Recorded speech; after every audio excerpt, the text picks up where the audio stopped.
자, 그러면 미스터 마켓 우리 김 프로님의 해안도 한번 좀 가볼까요? 건보료 폭탄 한번 맞아봐라. 건보료. 하여튼 너무 비싸. 국민연금도 지금 엄청 오르고. 그러니까. 국민연금 한번 우리 토론 한번 해야 되는 거 아닙니까? 합시다. 네. 국민연금은 제가 진행 좀 하겠습니다. 그래요. 그럼 선수 구성 제가 한번 해보겠습니다. 네, 선수 구성 좀 부탁드립니다. 예, 예. 나도 좀 할게. 같이 하실래요? 아니 이거 네. 서울 아파트값 5주째 하락폭 축소 노도강도 진정세. 근데 사실 이제 제가 이제 이 뉴스가 금요일마다 쫙 뭐 한 50개, 100개 정도 달리잖아요. 네. 근데 이제 헤드라인을 뽑을 때 좀 신중해지더라. 이제 헤드라인 이런 게 많아요. 바닥 찍었나? 매수 문의 급증 뭐 이런 거 있잖아. 그리고 약간 호도하는 듯한 느낌이 제일 마일드한 거를 뽑은 거예요, 저게. 네, 실제로 하락폭이 축소됐고 노도강도 진정세. 저건 팩트거든. 근데 이제 약간 정성적인 뭔가 판단이 들어가는 헤드라인들이 있어요. 네. 야, 바닥을 찍었나요? 뭐 전화문의 급증 뭐 이렇게. 급증이라는 건 사실 뭐 기준이 뭔지 잘 모르거든. 근데 어쨌든 지도를 하나 좀 보여주시면은 기본적으로 많이 줄긴 했어요. 보시면 전국의 서울 아파트 가격 기준으로 0.25%가 떨어졌거든요. 네. 떨어지긴 떨어졌는데 이게 지난주에 0.31보다 낙폭이 줄어든 거고. 짙은 파랑이 많이 떨어진 그렇죠, 거죠. 그렇죠. 네. 그래서 연초 대규모 구제적 13대책이라고 우리가 통상 하잖아요. 네. 13대책 이후에 5주 연속 어쨌든 하락폭이 줄어들고 있다. 주간 단위로. 누가 보면 5주 연속 하락했는지 알겠네요. 네, 하락폭이 줄어들다는 거죠. 그래서 작년 12월 말 마지막 주에 주간 아파트 가격이 0.74% 하락해서 서울이. 근데 그거 따지면 3분의 1 수준으로 일단 낙폭이 줄었다 이런 건데 아마 11월, 12월 동안에 제가 계속 말씀드린 게 저 지역이죠. 노도강 지역, 노원, 도봉, 강북 지역이 가장 많이 빠집니다. 왜냐하면 영끌이 거기서 제일 많았고 네. 뭐 이런 얘기를 했는데 진정이 됩니다. 노원구가 지난주에 0.31에서 이번 주에 0.19, 도봉구가 0.37에서 0.25 각각 내림폭이 줄었고요.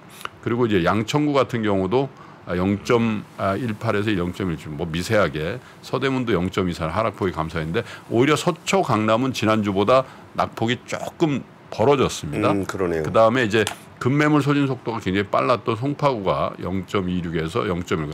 강남 3구라는 표현이 좀 어색할 정도로 송파구가 굉장히 많이 빠졌었는데 최근 들어서 낙폭을 좀 줄인다.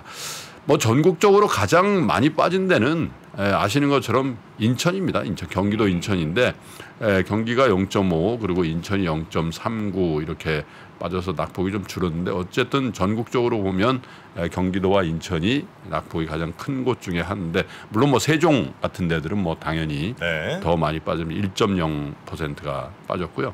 그 다음에 이제 부산 지역에도 뭐 엊그저께 무슨 동이죠? 남천동. 남천동. 네, 남천동. 그 여파가 있는 거예요. 왜냐하면 거기가 워낙 고분양가가 이렇게 있으니까. 분담금이 뭐 집당 8억? 네? 한 집당 뭐 분담금이라고 그러나요? 네, 7억. 7억 뭐 이렇게 네, 된다고 같은 그러죠? 평형으로 가는 걸 7억에 좀 더 높이는 건 8억 이렇게 돼 있는데 하여튼 그런 부분들이 이제 부산 지역에도 영향을 좀 줬다 이렇게 네. 되고 있어요. 근데 이제 사실 이렇게 이제 전반적인 이제 시황이라고 할까요? 이제 그런 것들이 이제 5주 연속 낙폭을 줄였다고 하더라도 지금도 하락세예요. 예. 분명한 건 아까 우리 권 기자가 딱 집었는데 지금 오름세로 반전된 지역은 거의 없어요. 물론 이제 특이한 뭐 아파트 단지 뭐 이런 데들이 있을 수가 있겠죠. 근데 어쨌든 슬슬 이제 매수에 대한 관심도가 조금 높아지는 건 사실인 것 같아요. 왜냐하면 또 사실 이사철로 가거든요 지금. 예. 그렇죠. 2월, 3월. 네, 이사철로 가기 때문에 이런 경우가 있죠. 예를 들면 전세 가격하고 매매 가격하고 이렇게 붙어버리면 이제 전세를 보러 가요. 전세를 보러 가는데 캐시플로가 어느 정도 있으면 부동산 중개 그 업소의 사장님이 아유 좀 이 가격이면 사버리지 그래요. 그렇게 하는데 그게 살짝 유혹을 느낄 때가 있거든. 아유, 그쵸. 전세 서름들 막 생각나고. 실제로 2001년도에 저도 딱 그 케이스로 진짜 집 살 때 아무 생각 없었는데 전세 만기가 돼가지고 2001년도 초에 실제로 그것도 약속 장소 가다가 시간이 남아서 우연히 들러가지고 1억을 더 주고 그냥 사라 그래서 그럴까요? 그렇게 됐는데 어쨌든 이 전세 가격과 매매 가격이 이제 계속 근데 이제 계속 전세 가격이 더 많이 빠졌기 때문에 예. 그런 류의 어떤 유인 별로 안 됐는데 실제로 이제 매매 가격이 조금 둔화되고 전세 가격이 더 빠져버리면 이제 그런 상황이 벌어질 수도 있다 이런 생각이 이제 들 수 있는데 어쨌든 뭐 이렇게 볼 때 가장 중요한 건 역시 금리인 것 같아요. 그렇죠. 미 국채 10년물 금리가 3.3대로 왔다는 말씀드렸잖아요. 네. 사실 이 추세하고 우리나라 부동산의 진정세하고 거의 비슷하게 움직여요.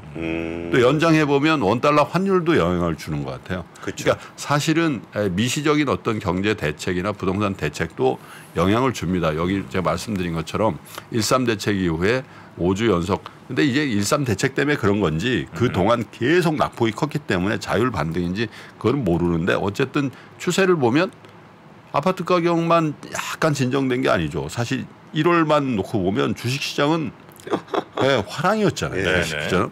그런 상황. 그러니까 자산 가격이 리바운드 하는데 이 리바운드가 정말로 추세의 반전이냐 아니면 기술적인 반등이냐에 대해서는 해석의 여지가 많은데 주식시장보다는 이 주택시장이 훨씬 더 미온적인 것 같아요.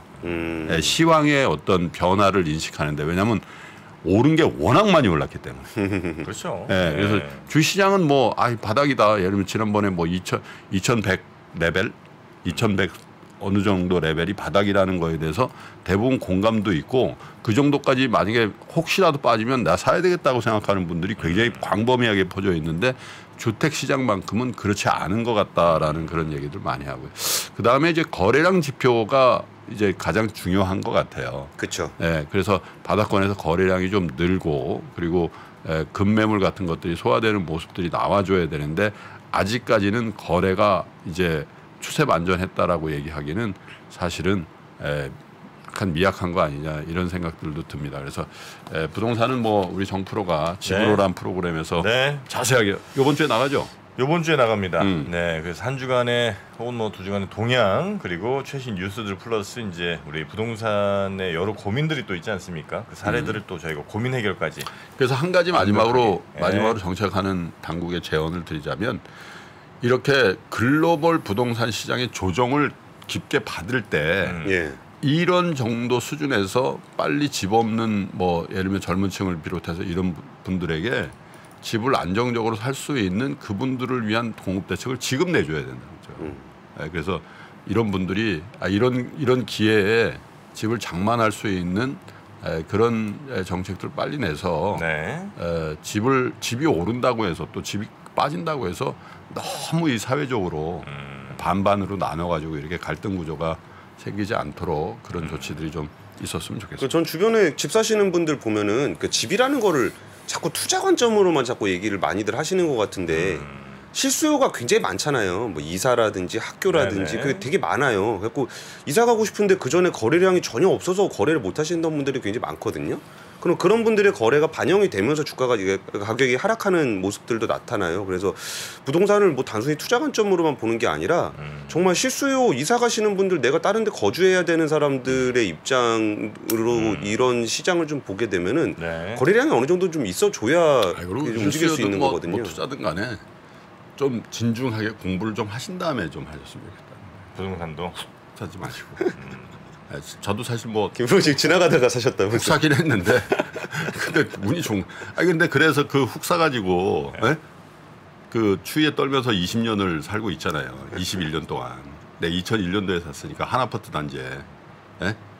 마음이 좀 훈훈하시잖아요. 아니 그런 사람도 드물지 않아? 한 아파트 하는데 21년 산, 22년째. 고생하셨어요. 매년 이사하는 사람도 있습니다. 뭐 이렇게 바꾸는 걸 별로 안 좋아해. 너무 좋아해. 저는. 주식 하나 사면 한 7년 살고. 자, 그러면 오늘 뉴스3 플러스 그리고 마켓 인사이드 이 정도 정리하고요. 우리 또 박병창 이사님 모시러 얼른 또 출발하겠습니다. 권순우 팀장님 고생 많으셨습니다. 예, 감사합니다. 오늘 저 오후에 언더스탠딩 하는데 기업 지배구조 특집 한번 하려고요. 기업 지배구조 다뤄야 됩니다. 1시간 통으로 달라 그랬습니다. 바꿉시다. 기업 지배구조. 네. 부탁드립니다. 예, 감사합니다. 3프로TV가 새로운 모습으로 여러분을 찾아갑니다. 오후 3시 반 클로징벨 라이브는 여도은 앵커 그리고 명민준 앵커가 여명 콤비로 함께 진행을 하고요. 6시 퇴근길 라이브에서는 정프로가 월요일부터 금요일까지 김영렬 센터장, 최창규 본부장 그리고 박지영 차장과 함께 진행을 합니다.